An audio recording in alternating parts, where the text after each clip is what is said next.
George, welcome to Warwickshire. Can you just give us a little bit of a background on how the move came about and how you find yourself here at Edgbaston?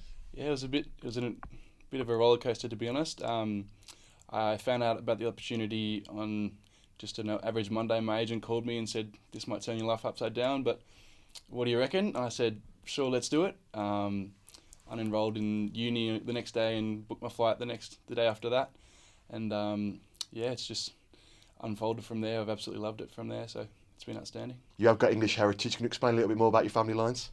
Yeah, so on my dad's side, they're all English over there. I was born in London and then came back over to Sydney with my old man's work when I was about 2, and I've lived there ever since. So, yeah, good to be back, I suppose.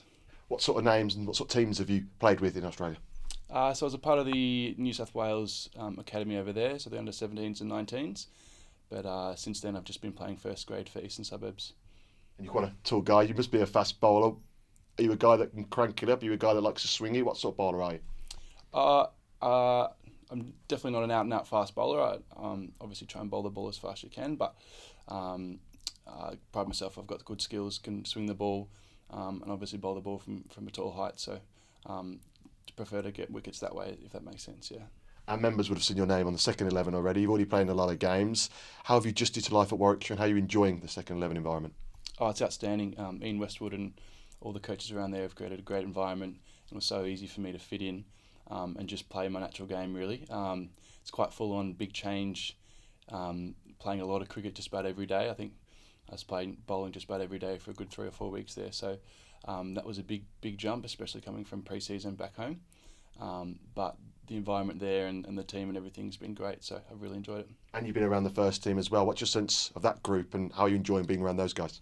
For such a professional setup, I've been amazed how relaxed and how much they enjoy the game. For me, that just allows me to just express your skills and that sort of thing, and I've been quite taken back by how warm and welcoming and kind they all are for such what can be a quite intense sort of environment. So yeah. There's quite a few Australians around. I know that you're English, but that obviously must help you settle. Ashton Agar's been here, Ryan Sidebottom, Chris Green has arrived.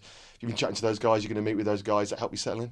Yeah, absolutely. It's good to know, some familiar faces and be able to share some bits and pieces with those sort of guys. And it's definitely sort of helped me settle in and understand how to best just sort of, move in and everything, and to have those people that have gone through what I've gone through and made that transition. So, yeah, it's been very beneficial. And it's not a short-term deal. You're here for 2 years after this season. Does that help you almost that you can settle in and almost you can kind of grow into this place? There's actually no immediate pressure to kind of have to perform straight away? Yeah, absolutely. I think it's very relieving and it's a great feeling to know that Warwickshire sees something in me and they're willing to invest.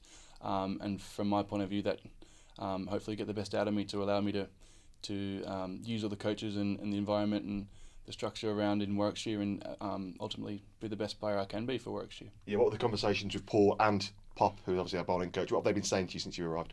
Obviously, I think I've got a good general base in terms of a structure in my action.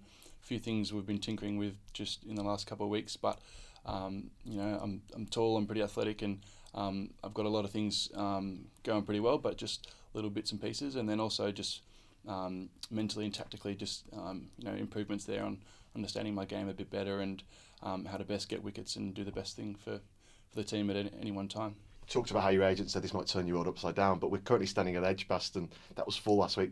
Over 100,000 people came to the Ashes. Do you always have to pinch yourself how quickly it came and pinch yourself that you're at a stadium such as this playing for Warwickshire?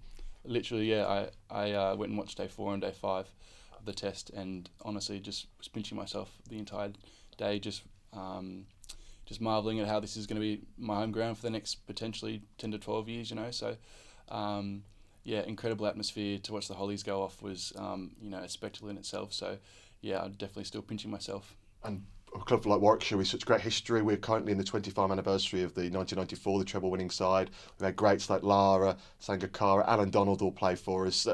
We'd like to feel that we're a big name around the world. Is that definitely the sense for you when you were growing up? Yeah, absolutely. County cricket's not massively spoken about back home, but it's definitely one of those, household counties that you hear about, and they've got a very strong reputation. And when I did hear about the opportunity, you know that Warwickshire's a good county and you're in good hands here. So absolutely. And finally, what's your thought process now? I know you're incredibly excited, but you must really determined to almost make your mark. Yeah, absolutely. I've got plenty of opportunity ahead of me, and I just really want to get stuck in and make the most of it, to be honest. For Warwickshire's sake and for my own, I want to do the best I possibly can.